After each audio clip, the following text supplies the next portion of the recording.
Hello everybody and welcome to another Mystery Box Function Challenge. In the purple box there is some math and your challenge is to figure out what it is. You can use the link in the description if you want to try this out on your own, and when you've got an idea, come on back and see if we get the same thing. All right, let's start with a 0. 0 gives us -1. How about a 1? And a 1 is giving us that infinity error. That pops up most often when we see these rational functions, and that might be an asymptote. But let's look at some other points before we decide on that. Let's look at a 2. And maybe a 3. Okay, let's look at a 9. And let's get something a little closer to that asymptote. How about a 2.5? Sorry, a 1.5. Good, and a 0.5.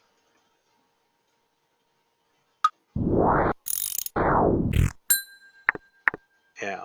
So this is starting to look like your typical rational function. We've got an arm here. It seems to be approaching the x-axis as an asymptote horizontally, and vertically we've got this asymptote here. So this arm, I imagine, is going to stretch off this way. Let's fill in with some other numbers. So I'm going to put in a -1. Oh, well, that's funny. So -1 is giving us not a number.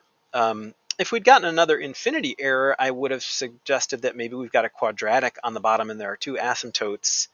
Why are we getting a not a number error? Usually that pops up here with trying to take the square root of a negative number.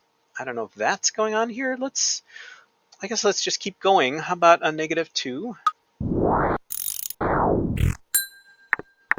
And a -3? And a -9? Yeah.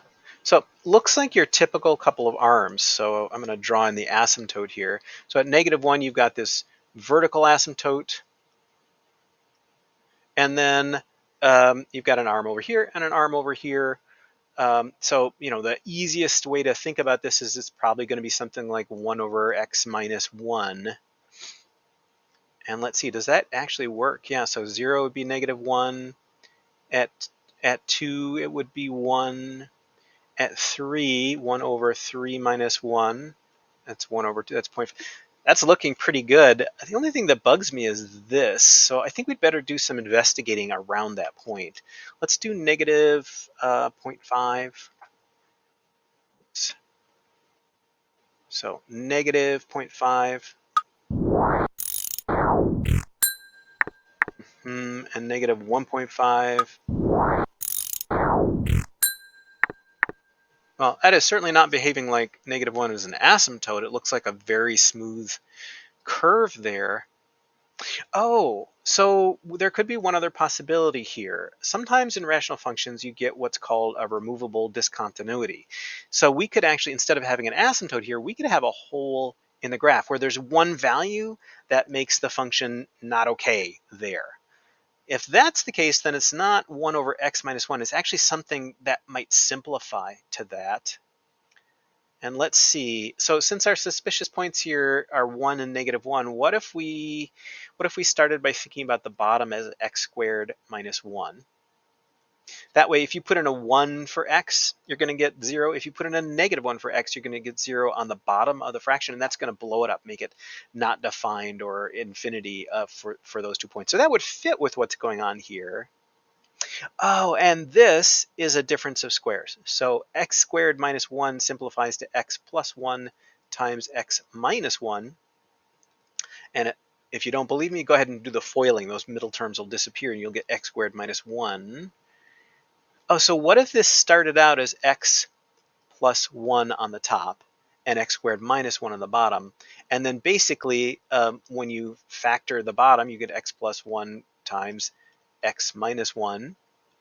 And then these would cancel and you'd get 1 over x minus 1, but you couldn't ignore the fact that in the original function, if you put in a -1, it's going to be undefined. I guess that's why we're getting the not a number error there. Interesting. It doesn't go approach infinity near there. It's just something where the function's not going to be defined. So let's just double check that works. I mean, we've already tested 1 over x minus 1 with a couple of values here, and we know that this simplifies to be the same thing. It just doesn't work at the value of -1. Let's just throw in a negative value, though. Let's put in a -2. So 1 over -2 minus 1. And that would be -1/3. That's what we're getting. So I did that in this simplified version. Let's just put it in here just to convince everybody that when we put in a -2, so -2 plus 1 over -2 squared plus 1. So that is going to be -2 plus 1 is -1, and a -2 squared is going to be 4 plus 1 is 5, so we should get 1/5, and we're getting 1/3 there. What am I doing wrong? Oh, I said +1 there. I meant -1. Aha. So that should be 6. Yeah. And we're getting 1/3 there. Boy, did I mess this up again? Why am I getting confused? Oh, 4 minus 1. Yeah, so it's 1/3. Whew. All right. So I think we've got this, despite my problems with basic arithmetic here. I think we've got it. I'm going to go ahead and reveal this. Yeah, so x plus 1 over x squared minus 1. So you can simplify that into this 1 over x minus 1, and we have this removable discontinuity, as it's called. Let's go ahead and graph it. You don't even see the hole in the graph because it's too small to see. It's infinitesimal, but there it is. So basically 2 arms of a rational function with just one extra undefined point. Well, I think that was pretty darn tricky. How did that go for you? Let me know. Thanks, everybody.